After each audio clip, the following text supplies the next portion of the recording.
Nama Jokowi diseret Johnny G. Plate dalam kasus korupsi BTS, PDIP. Perintah yang mana? Ngawur itu.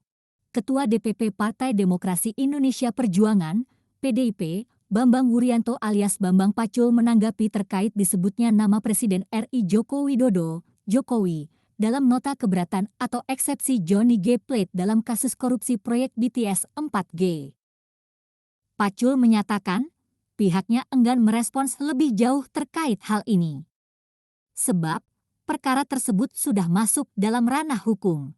Sehingga yang sejatinya bisa dilakukan yakni dengan mengeluarkan fakta atau pembuktian. Kalau proses hukum itu kan urusannya urusan fakta. Kan gitu loh, jadi kalau kita beropini kemudian disuruh berpersepsi yo jangan, kata Pacul kepada awak media saat ditemui di Gedung Nusantara II, Kompleks Parlemen, Senayan, Jakarta, Rabu, 5 Juli 2023. Ihwal nama Jokowi yang disebut memberikan perintah dari adanya proyek BTS tersebut, Pacul mempertanyakan perihal apa isi perintah itu.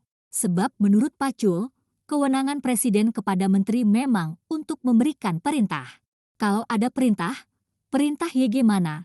Namanya Presiden tentu memberi perintah pada pembantunya namanya Menteri, ucap dia.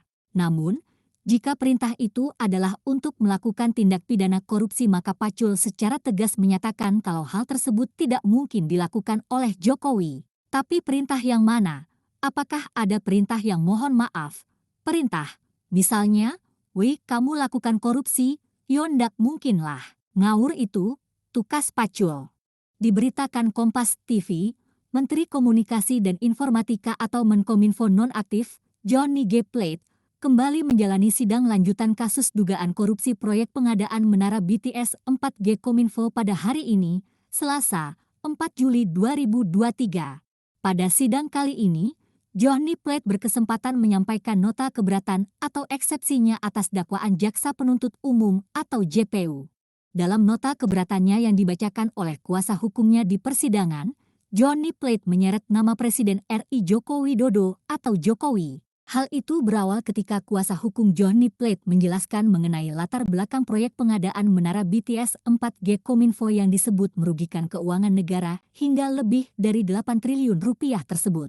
Menurut kuasa hukum terdakwa, kliennya tidak berniat melakukan perbuatan koruptif sebagaimana dakwaan jaksa yang menarasikan seolah-olah Johnny Plate bersama terdakwa lainnya, Anang Ahmad Latif, mengadakan proyek pembangunan menara BTS 4G dengan tujuan merampok uang negara.